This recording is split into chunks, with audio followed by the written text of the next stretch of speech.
Welcome back to another episode of Steaming Pie with Lauren and Tucker. I am Lauren. And I'm Tucker. Tucker, picture it. You're dead and you have a task that you still need to do. It determines where you'll get to go after you die. And the task is you have to get a founding father to make a TikTok independent of your help. You have all weekend to teach them how it works. But Sunday, 11:30 p.m., they have to make it without your help. Do you think you can do it? Hang on. A founding father. Yeah, it could be any of them. Okay, any of them. Okay. Well, first off, that's a good question. Who would it be? Who would you target to, what is up with this camera? It likes to autofocus. Can't teach a founding father how to fix that because I can't do it myself. Who would I pick? So unfortunately, the most comprehensive, the most comprehensive picture I have of the founding fathers, shamefully, is Hamilton because I've recently seen it. So, yeah, those guys can make a TikTok for sure. Right, but which one can do it best? And I think maybe it might be Alexander Hamilton himself because he was exceptionally prolific, right? He would probably just smash buttons until he got it right? Yeah. Self-starter. Washington could probably do it. Man, it would be difficult because there's a lot of groundwork to lay, right? Mm-hmm. So the premise of this question is you go back in time. Yeah. And you have a cell phone and working internet. It's all of the like suspension of disbelief things aside, they come here, we go there. Whatever needs to happen from a technological standpoint happens. Okay. I think it would be easier for them to come here because that's a lot of infrastructure to get back there. Yeah. And I think, maybe Washington would be able to do it. Yeah. Not Paul Revere. For some reason, I don't think he would be able to do it. I don't even think he was a founding father, but I don't think he would get it. I think that's fair. Yeah. What about you? Who would you pick and how would you do it? I think James Madison. Okay. He was kind of a sickly guy, but very like fastidious, big attention to details guy. And I feel like he would be very good at those really cool transitions. I think if we got him onto it early, early Saturday morning, we're sitting down with other abominations he's never been able to comprehend. And I'm just like, here's the basics. Watch some. I'm going to give him just 30 minutes to watch like some of my favorites in compilations. Be like, here's our goal. And I would hope he had like a good little inside joke that he would include in that. Like even if he just introduces himself, that's fine. But I would hope that by the end of the weekend, he would have a joke. And that would make it into the final TikTok. Okay. That's a lot to ask. How would you... Oh, yeah. Well, first off, I guess... And again, I'm only thinking of Hamilton here. James Madison wasn't exactly a go-getter, right? He didn't have that spark and that drive required to want to be on, I feel like if you take someone who doesn't know anything about social media, but they have that spark to disseminate information, like a pamphlet author, right? And I don't think we really have a conception of the kinds of pamphlets that they were writing, but. Well, we have the papers they were writing. Right, but it's not commonplace, right? Sure, yeah. Yeah, and it hasn't been for, I'd say, well over 100 years. Oh, at least. The kind of pamphlet doctrine that was, the closest we've come is probably sprinkling notes over Germany saying, "Get out, we're gonna bomb you." I don't know. I've got this thing on my desk that's communism, hypnotism, and the Beatles that was disseminated in 1965 in Tulsa, Oklahoma, that was like, the communists are coming and they're using these British twinks to corrupt your children. Oh, yeah. Well, I mean, it worked. So, but yeah, back to the original point. How would you bridge the gap between where they were when you yoinked them out of their timeline to where we are in our timeline to get them up to speed with what everything is? These are smart individuals, but there is such a disconnect in technology, right? Like, yes, they're up to speed with the printing press. Mm-hmm. And that was a thing we were thinking about, because this is like my new favorite thought experiment. I don't know why it continues to be about the founding fathers, but just putting them in situations has been a thing of mine. And my husband suggested earlier, like, teaching Ben Franklin how to share something on Zoom. Could you get him to do it? Maybe. But like with this thing specifically, I almost think we can bypass the technology part. It's so far beyond. I think what you have to do is say, stage actors, you know, they play parts on stage. We have figured out a way to send that to everyone we know on these devices. I think you just have to call them devices. And it's I would like to think that they would just roll with it, but I know that they would have questions that I would not be able to answer, because the first thing out of their mouth is going to be, how is this possible? And I'm like, there are people who go to school for that. I am not one of those people. But once we film a couple TikToks, then maybe we can start watching, you know, how it's made. Okay. Yeah, I guess you just kind of have to brute force it. You can explain it to them later. Yeah. I think you only have a week to do this. But I think if you go into it with the notion of I need to teach them from the ground up, I wonder if it's useful to think, because, you know, I work back generation by generation, right? How much harder would it be, right? My dad's 70. I could teach him how to post a TikTok. Easy. Oh, yeah. Easy. He's fairly computer literate. My mother's not. She could figure it out too, right? Mm-hmm. Very, very, very easy. Their parents, also maybe, because they were around when, I mean, certainly right at the beginning of computers, right? And likely even internet. But getting every subsequent or every prior generation before that, it gets harder and harder, and you have to find some kind of relation point, right? And I wonder if there's a point at which all hope is lost, right? I feel like the answer is you cannot teach someone it'll be so beyond them. Yeah. Before the invention of photography. Because you're recording a video. Yeah. It's a sequence of photos and then the phonograph, right? You marry those two together, you have moving pictures with synchronized audio. That's very easy to grasp, right? That is probably to us like thoroughly understanding quantum mechanics, right? It's possible, right? Yeah. We're smart enough to grasp it if it's recontextualized in things we understand. But I think before the invention of photography, or even maybe the phonograph, it might all be lost, because before that, it's painting.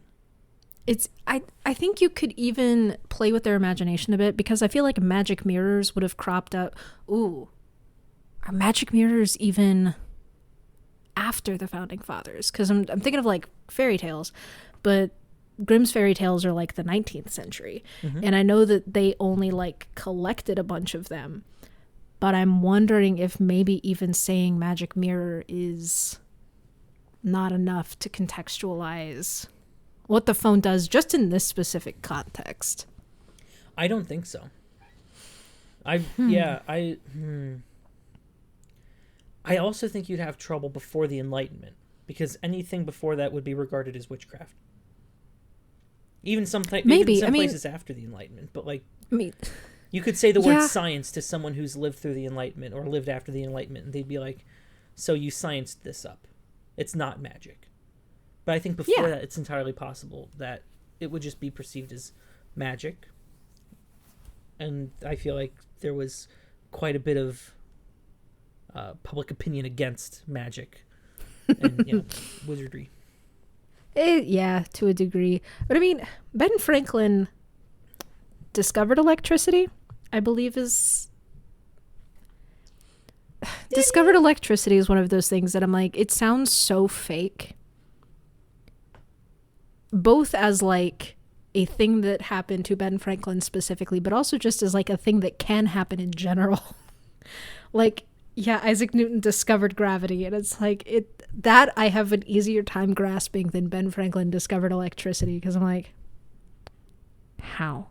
I know how. I know it was with the kite and the string and whatever. And I feel like at least with him, that's my starting point. Yeah, how would he have done that? Lightning struck the kite, allegedly.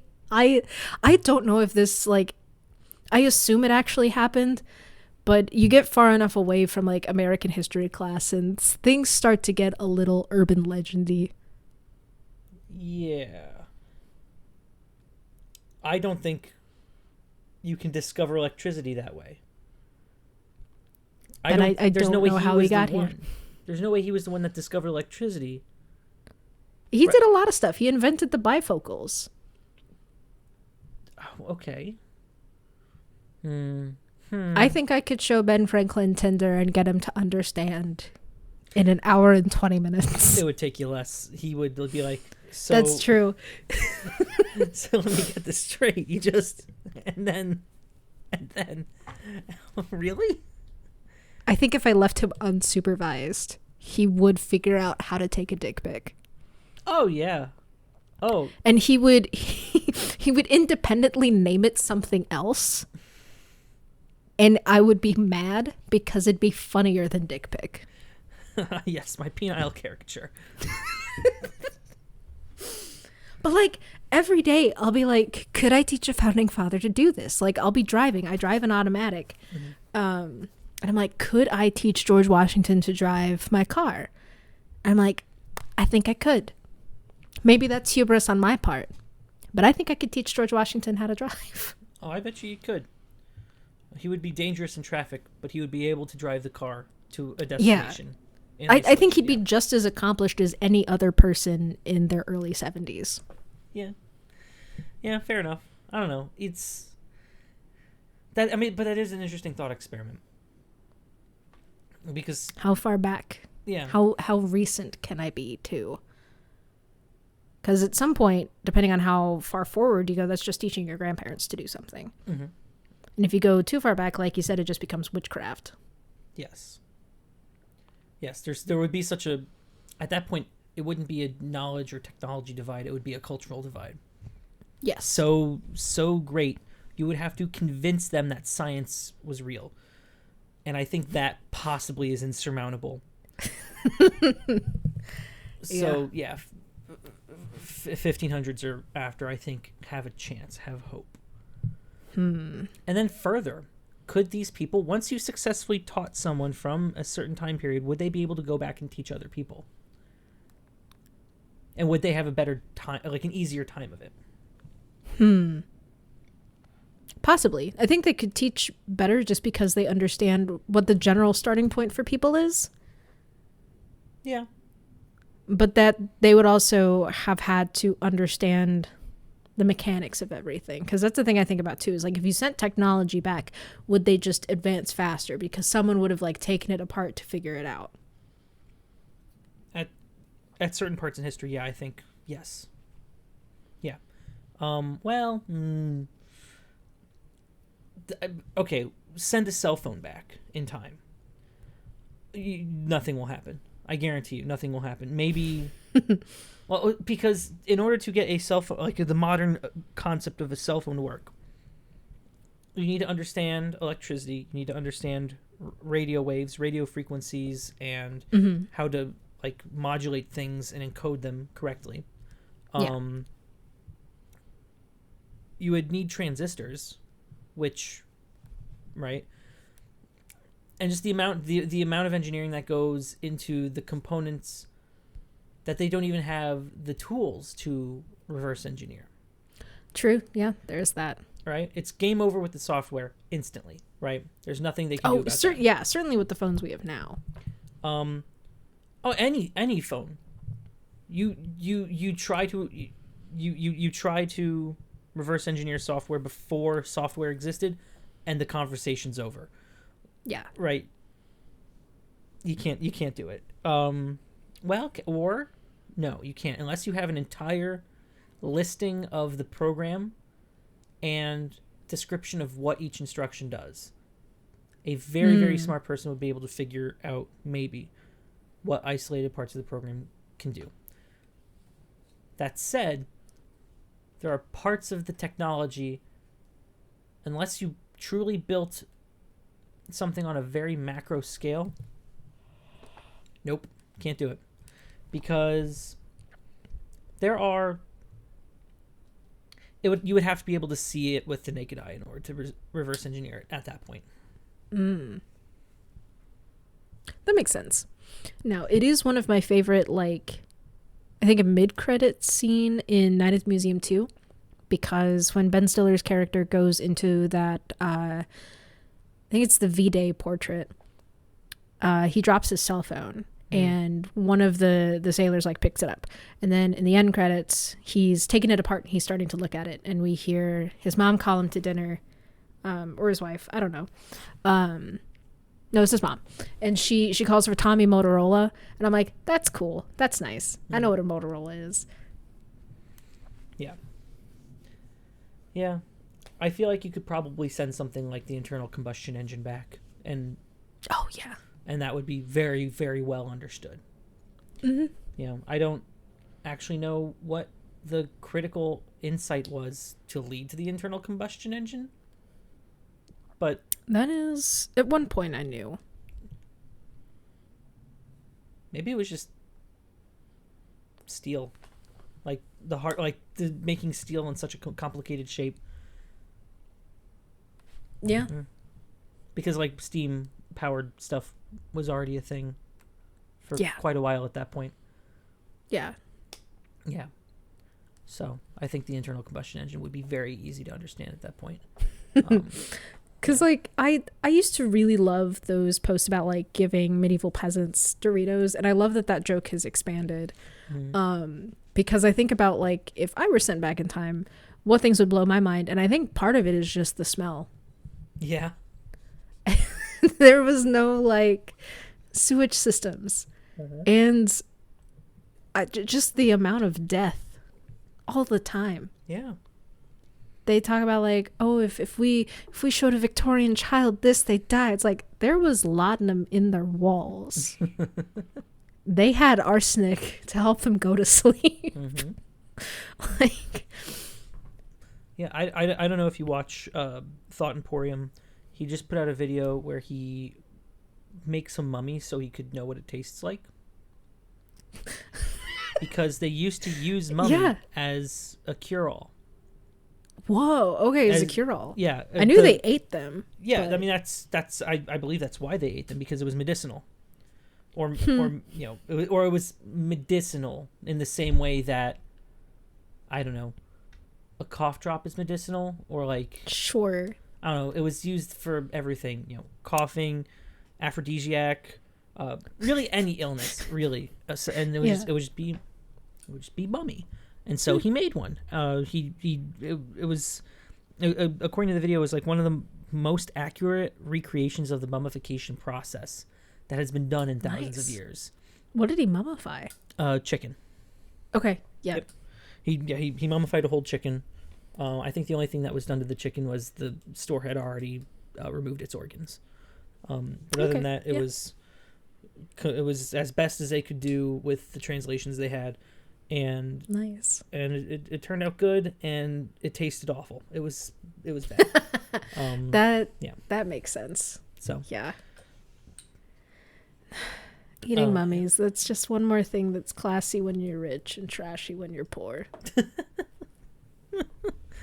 Yeah, it's I don't know, apparently there were like so many mummies because that was just a thing that happened. Yeah. You just got mummified in ancient Egypt. Such a fascinating culture. Mm-hmm. Yeah. I'm surprised it hasn't like come back. Like we always have our Greek mythology phases, and we're currently in our like Greek mythology feminist retelling era. And I hope we move on soon. But it would be really cool if like Egyptian history was a focal point again. I think that would be super cool. I thought for a while that like like Central American, Mexican history would have taken off too. I thought the world was ready. But again, hasn't taken off in the way that I thought it would. But boy howdy, we're going to retell Clytemnestra's story again. Who? Clytemnestra, she is the wife or mother of Agamemnon. Oh. Well, that explains why I didn't recognize her name. Even Agamemnon is a bit of a reach for me. Yeah, okay. Yeah. Yeah. I think the civilizations that have made it from forever ago, literally forever ago to now, are the most impressive. And I realize human history isn't very long, all things considered, but Yeah. What do we have left from like relatively the beginning of time? You got Egypt, you got Greece, you got India, you got China, in their current form. You don't have Rome anymore. Rome has morphed. Right. Yeah. Italy doesn't count. Nothing in Europe really that I can think of. No, and that one's tricky because it's like, do you say that like the modern Scandinavians are still the Vikings? In which case, that's 1,000 years back, I guess. But I think because, well, no, you would think all of my Vinland Saga stuff would have taught me anything. It only kind of did. But no, yeah, I think it is those are the big four. I mean, that's cool. Yeah. They've hung around for a while. I mean, at this point, they're gonna be around. But like, I don't know. I feel like China still has an identity. Does Egypt? It has the pyramids, but like, it's just Egypt now. Mean, it's not like it's Egypt. It's Egypt, you know. Yeah, it's evolved. I would blame World War I for any massive shift in that identity. Oh, in Egypt? Yeah. Yeah, that checks out. Yeah. Fair enough. And the other, what have the Greeks been up to? Debt? Yeah. Maybe Eurovision? Maybe. Yeah, Greece hasn't been in the news all that much. Yeah. Okay. Well, I mean, that's cool that they're still around. I don't know, but a whole bunch of ancient civilizations die out for one reason or another. One of my favorites is Mesopotamia. What happened to Mesopotamia? Yeah. I'm actually asking. I don't really remember. I learned about this in middle school and haven't really revisited it. Mesopotamia kind of evolved into Babylon, which may have evolved into Syria. Like the ancient notion of Syria. Because there's Assyria that I think Babylon became. That's what I'm thinking. Okay. Yeah. Assyria. And then Assyria. Oh, did it become? Let's ask Google before I say anything.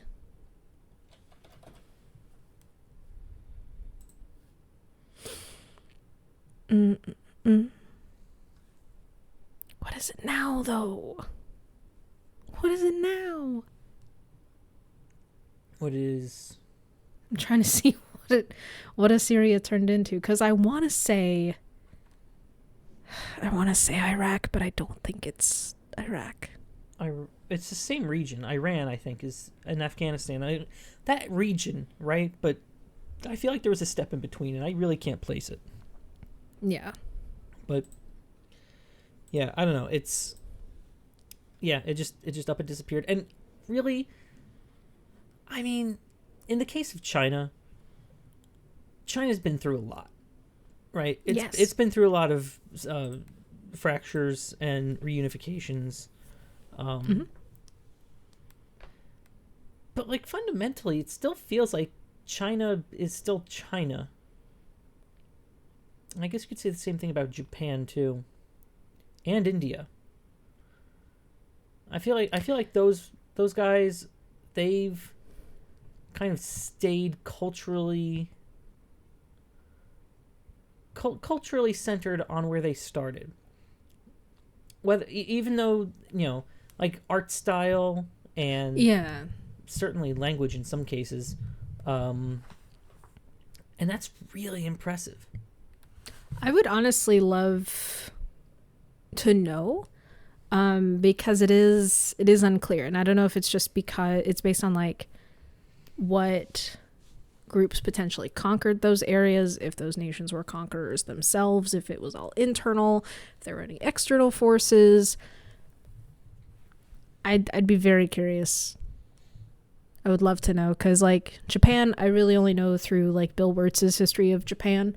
And yeah, it was kind of isolated for a while, until Commodore Perry came over, and then World War II, and those were kind of the massive like external influences on Japan.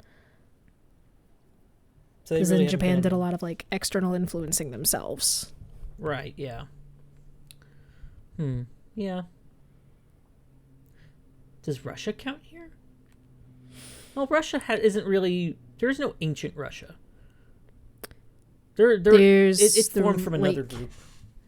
Yeah, because there was like the Rus, and then I think people even before that. Yeah, and that area is arguably still difficult to inhabit because the unforgiving, very chilly. Yeah.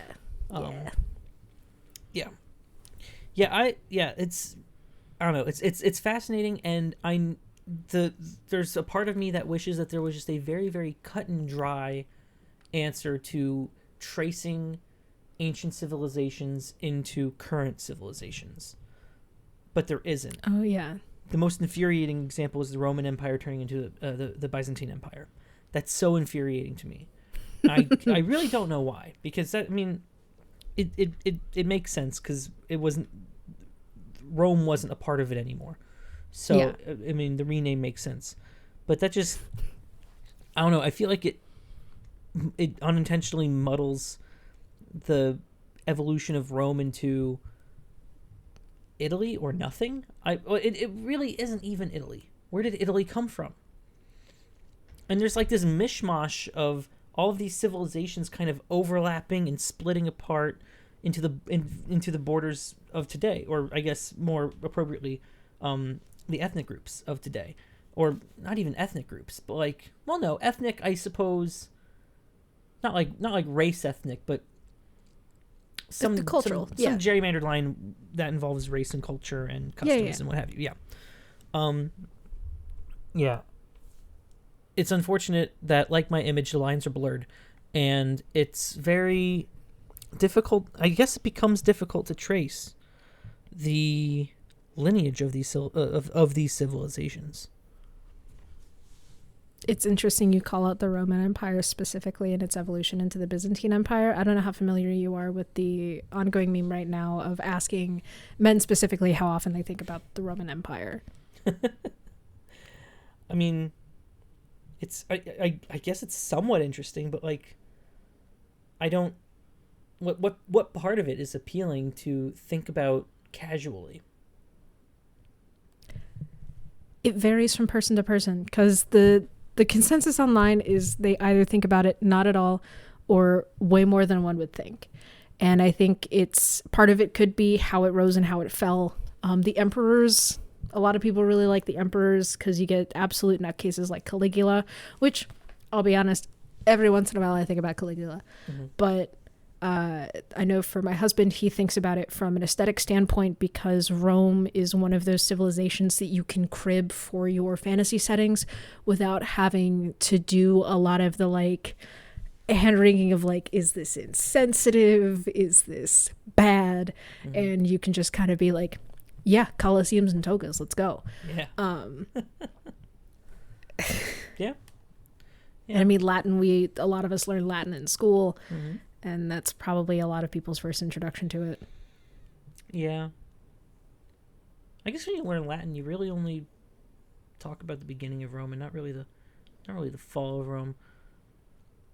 Which I guess makes sense if you're learning their language. Yeah. And in some cases, in the really high up classes, learning at an AP level about Virgil, which is insane that that's an AP course. I don't know what you would do with AP Latin. It's incredibly interesting, but... Oh, yeah. But I don't know where you would go from there unless you were planning to be a linguist. Latin is nice if you want to learn other Romantic languages like French, Italian, or Spanish. For sure, yeah. Gives you a good springboard to that. Mm-hmm. Yeah. Which, funnily enough, so we watch SNL not on Saturday, but on Sunday. Yeah. And their host... a couple weeks ago was a Spanish speaker first. And so there were actually a couple of sketches that were just completely in Spanish. And every time those would start, I'd be like, how much Spanish do I know? And the sketch would end and the answer was always less than I thought I did. Oh, yeah. Yeah. It gets tricky, especially when it gets conversational because native speakers speak so quickly. Yes. And it's hard to key into that because we're English speakers. And we're speaking English at the rate that Spanish speakers speak Spanish. Yeah. It's hard to cross that line and like comprehend that that's just talking normally.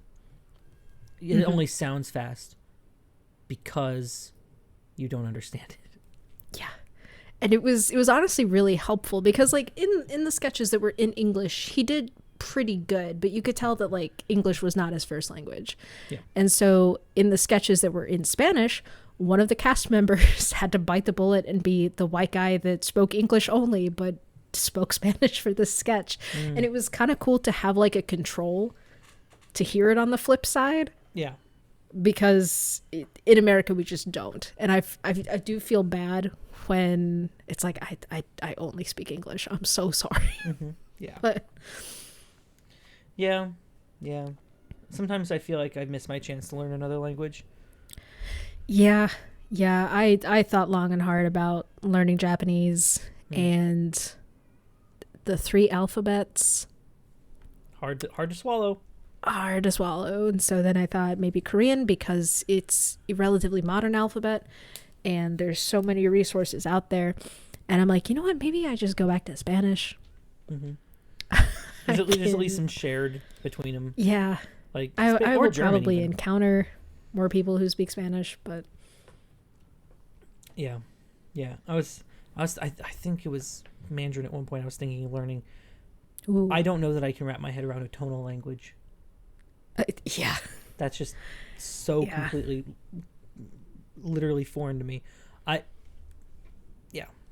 Yeah. We watched this girl online and she's Vietnamese and her boyfriend's German, and she rattled off like 5 or 6 tonal sounds that all had the letter CO, but of course there were different ornamentations on those 2 letters, and they were all different tonal sounds. But yeah, if you don't know what they sound like, they all sound the same. Mm-hmm. Yeah. Vietnamese is an interesting language, especially written. I live in Little Vietnam in Chicago, and oh, cool. There's a lot of stuff hanging off their letters, and it's like, what does that mean? Like, there's a whole bunch of accents and whatnot that I believe is rooted in something to do with French, but I know that informs inflection. Yeah. I feel like that would be lost on me too. I really do love looking. If I could do it over again, maybe I would go into linguistics because it's really cool to see the shared words between languages. Mm-hmm. And we were looking at stuff for Dungeons and Dragons, and it was in German. And there's a subclass for one of them called the Oathbreaker, but in German it's called Eidbrecher. And through context clues, I was like, I understand what that is. But perhaps my favorite example of a shared word my husband told me about when he was studying in Japan, there was a word like Viking. The V may have been closer to a B, but it was basically the word.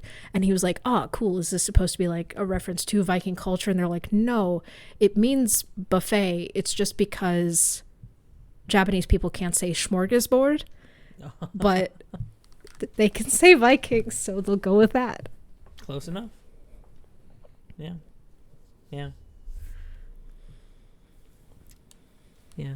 Also, speaking of tracing civilization lineage, tracing language lineage is also incredibly difficult. Yeah. Like you mentioned it. You said, I guess we'll have to call it a device. What is that word? Where did it come from? That's a good question. Device etymology. My guess is it's probably from a French word, from a Latin word, if I had to guess. Yes. I think so. Middle English from Old French devis. Hey. Based on Latin devis, I guess. Oh, like from vis probably to see. Yeah, I would. Yeah, it's it's based on Latin for divided from the verb duidere. The original sense was desire or intention. Found now only in leave someone to their own devices. Interesting. Okay. So that is the second definition. Neat. Yeah. The first definition a thing made or adapted for a particular purpose. The second one is a plan, method, or trick with a particular aim. Very cool. Yeah. I used to know a lot of these things because I used to do spelling bees. Like I've been doing it for way past the 5th grade, but I haven't been. But I remember distinctly at State, a kid asked for language of origin and they would not give it to him because that would give too much away. Interesting. Yeah. Also, aren't you always allowed to get the... That's kind of the whole point of language of origin, right? So you know... That's stupid. Wait a minute. Well, it's like too much of a hint. So you can ask for the word, you can ask for the word again, you can ask for the word in a sentence, and you can ask for a definition. Mm-hmm. But yeah, language of origin would give too much away, because if you get a word and you know it's German or French, that kind of clues you into like how it's spelled. And it's such an American game because it is like it's just memorization. You're not supposed to figure out anything. Yeah. Yeah. I would love to do a spelling bee again because I still think I would be good at it. Mm-hmm. But it's also been 15 years since I've done one. Yeah. Yeah. It's a very, very, very elementary school thing to do. It's so... I don't know. I do enjoy the fact that they televise the Nationals on ESPN. I know. That's beautiful. Yeah. Yeah. Rightfully so. That's... Yeah. Because there are words that I spell constantly. Mm-hmm. But it always throws me off. Like dilapidated. That one will throw me off with how many A's are in the word. Reconnaissance. Yeah. Oh, there was another one. Anytime there's an I or an A in some 3 or 4 syllable word, just because we don't pronounce the A or the I quite like it's phonetically supposed to, those always throw me off. Yeah, I can see that. I can never spell restaurant, and I can never spell guarantee. Those two I will never get right. Yeah, restaurant would get me. I've only ever been in one spelling bee, and I got out on the first word, and that word was orange. and it was in front of the entire school. No. And it was awful. I think I was just nervous. I obviously knew how to spell orange, but I was just nervous, and I think I restarted the word halfway through, or I said the wrong letter, so I went back to correct it. But I was just saying letters. You can't. Yeah, you're not allowed to go back and fix it. I believe I said ORAGANGE. And yeah. Oh, and I sat down. I was mortified. Oh my god. Oh boy. Yeah. That's right. How old were you? I was in 4th grade. 4th. Okay, it's the words that we miss that just scar us for life, because mine was tariff, and I think I gave it 2 R's. That's reasonable. I can, yeah. Yeah, it's just 2 F's, right? Yeah, 2 F's. Yeah, but I can see how tariff. Yeah. Yeah, I get that. I get that. Yeah. Yeah, totally excusable. I love asking people their spelling bee stories, because if they weren't someone who won, they lost, and they remember what that word was. Oh, yeah. Because it does just like stick with you forever. Mm-hmm. Oh, yeah. Oh, yeah. It sure does. And I mean, I can't imagine that there's a good spelling bee story apart from winning, right? There's no way. You win until you lose, or you age out of it. So really, there's no winning. Not really. It's just an endless cycle of abuse. Spell, monkey, spell. So fascinating. And like, to what educational end? I mean, at some point, right? Like at the beginning, you're encouraging kids to learn how to spell. That's fantastic. Yeah. But at some point, you get so far out there. I guess you're just encouraging kids to learn phonics of other languages. Yes. Yeah. Phonics. I do care about phonics, because it makes me mad sometimes, American phonics, because in British English, I agree with ditching the U. That should have happened. Mm-hmm. But what I don't like is ditching the double consonants before ed or ing. I think that's a mistake. Like what? Like travel. Travel.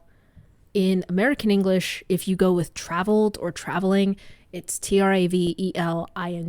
1 L. Oh. From a phonetic standpoint, that would be traveling. Yeah, it would be. Yeah.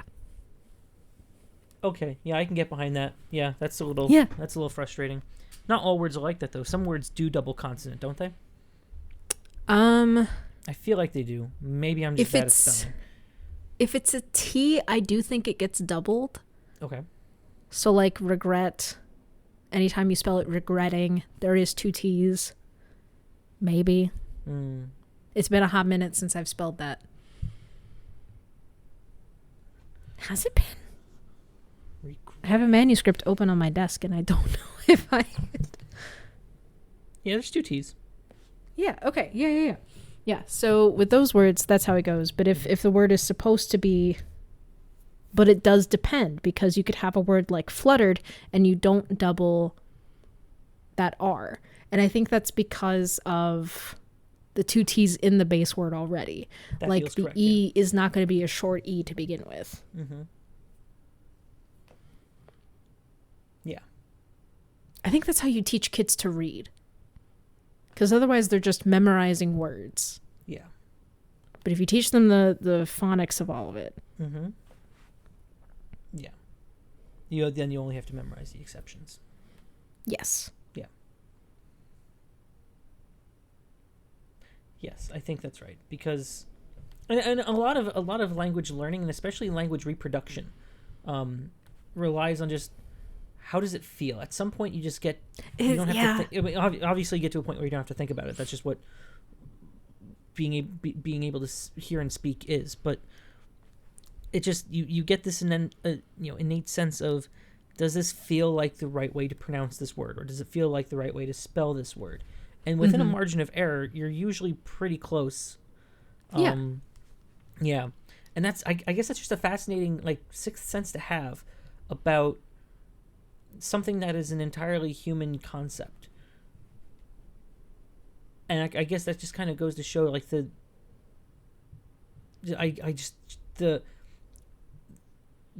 complexity of it, because boy is it complex. So complex. English is such a weird language. I feel so bad for people learning it without just living in it. Yes.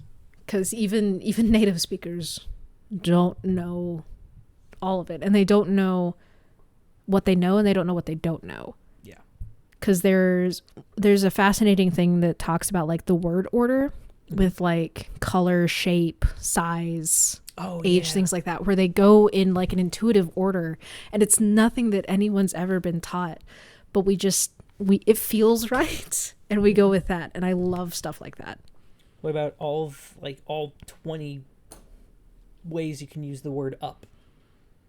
Yeah. Yeah. That's so hard to teach. Yes. But it feels right to a native speaker. I think up there with Portuguese and Mandarin, I'll bet you English is one of the harder languages to learn. So much so that even the native speakers don't fully understand it. Yeah. Yeah. Which, I mean, conversational language is definitely never going to ascend to the heights of that language written or that language properly used in all cases. But that's fine. The whole point of language is to convey meaning, and if the meaning is conveyed, then you can do grunts and growls, and it'll be the same. I do love that too. I love people conveying things just with, like, images and sounds and pointing and gesturing. Love stuff like that. Oh yeah. Yeah, it's a language all into its own. Yeah. Yeah. It's it's endlessly complicated, and it's amazing that it's grasped so easily by everyone. Literacy is not a requirement for speech proficiency. And I think that's very interesting as well. You don't need to be able to read and write the language to be able to understand and speak it.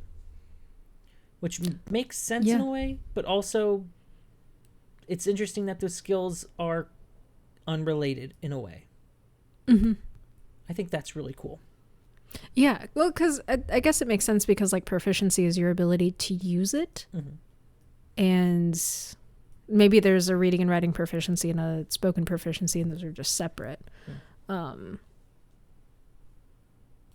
yeah, I mean, fluency is typically regarded with how well you can hold a conversation. Yep. I think that's right. And yeah, by and large, my understanding of several languages is just limited to what words I recognize spoken at a conversational speed. Yeah. Oh yeah. Yeah. And I think that's a pretty good measure of how well you can exist in a language. Yeah. I mean, yeah. Again, it's all about conveying meaning, and if the meaning is conveyed, it doesn't matter how. Yeah. Yeah. And if you can pick up bits and pieces from a sentence that was thrown at you enough to understand the speaker's intention, here you go. If you have the intention, you don't need the convention. Doesn't matter what's in the language. Yeah. It's just yeah. Very, very, very fascinating stuff. Yeah, and the fact that there are a lot of languages, but a lot of them are rooted in a couple of very base languages, like Latin, obviously. Yeah. I don't know. There's like this.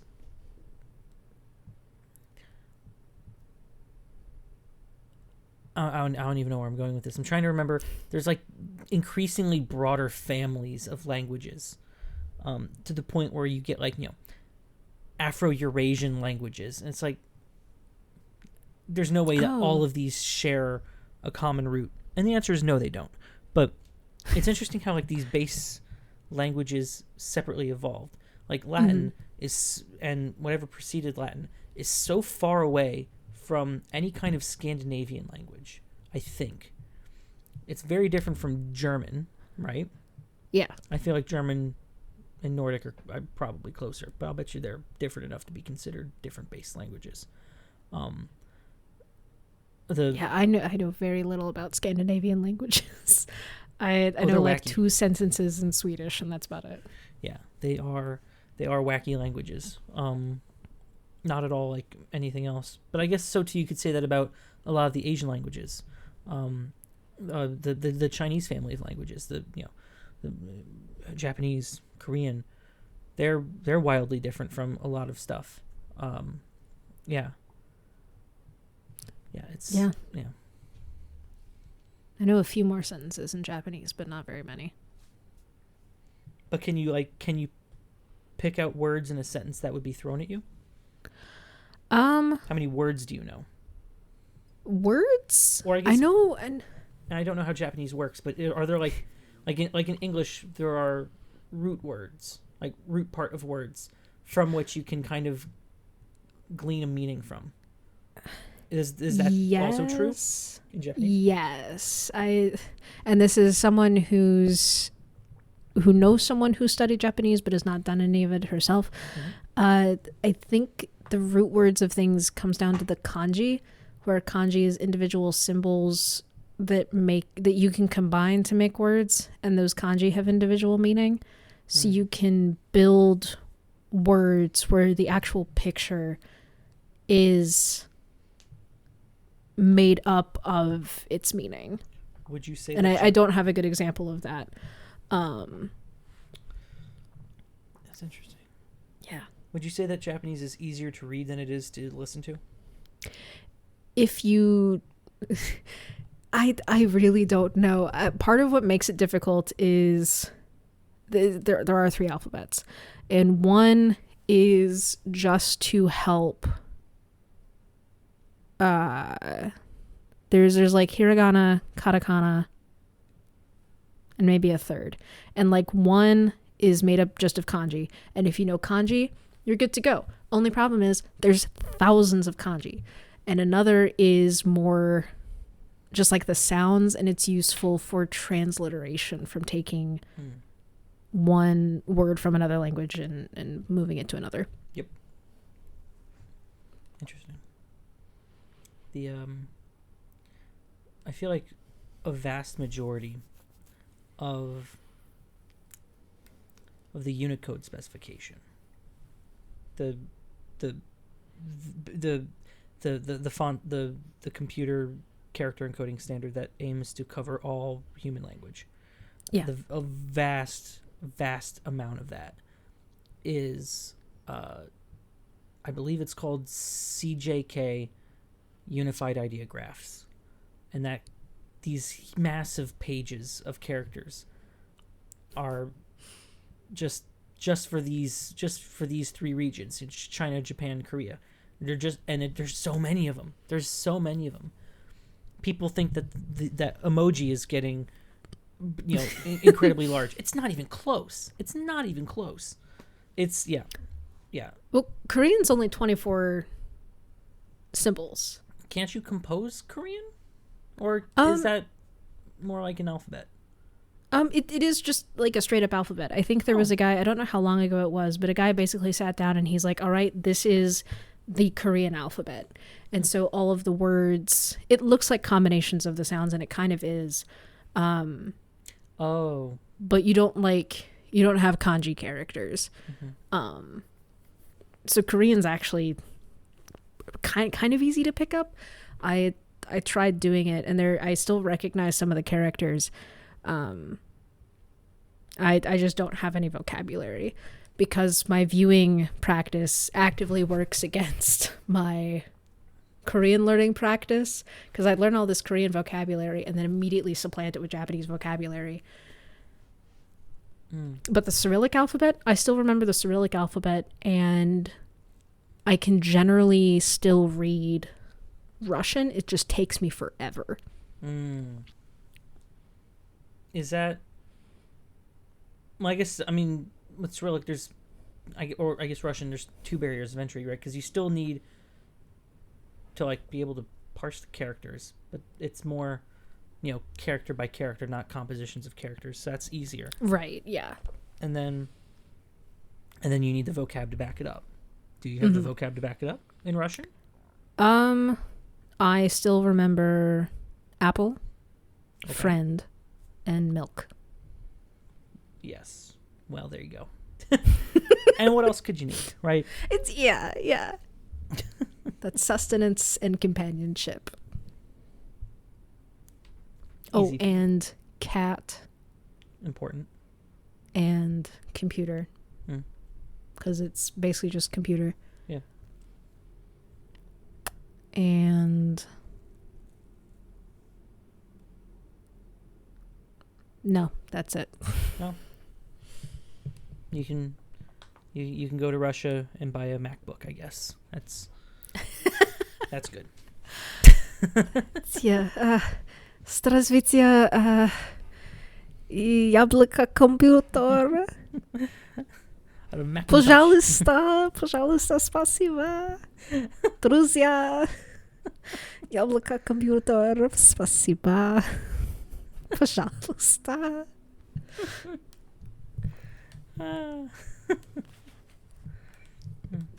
Languages. So many of them. I love language, and I know our listeners can love language even more with our sponsor tonight. Ah, yes. Well, which is definitely not a language service. No, unfortunately, it is not. Unfortunately, we don't have a sponsor tonight, so I've taken it upon myself to take this sponsor spot tonight to show off my friend. Tonight, I would like to introduce you to my little lemon friend. Isn't he the cutest? Oh my gosh, I love him. Now, this lemon... Now, look, our sponsor segments are not cheap, right? That's probably why the market's starting to dry up with, sponsor segments. So, just to show you this lemon, it's costing a pretty penny. So just appreciate the lemon. Look into his eyes. Look into his soul. Now my camera won't focus. That's hilarious. It's decided that the focal point is my face. There we go. You've overshot it. There you go. He's so cute. This sponsor segment cost me $6,000 just to show you this lemon. So I hope you enjoyed the lemon. I would like to thank this lemon for sponsoring Steaming Pile tonight. That's amazing. He's beautiful. That's great. Well, yeah, I guess we'll all pray to the lemon tonight. It works, believe it or not. Yeah. Yeah. Better for $6,000. I'm in the market for a new religion. I'll pray to the lemon for sure. Yeah. It's as good as any. Yeah. He's smiling. He's happy. Good, as long as the lemon For remains now. happy. Yeah. Yes. But this has been another episode of Steaming Pile with Lauren and Tucker. I have been Lauren. And I have been Tucker. And we will see you all next time.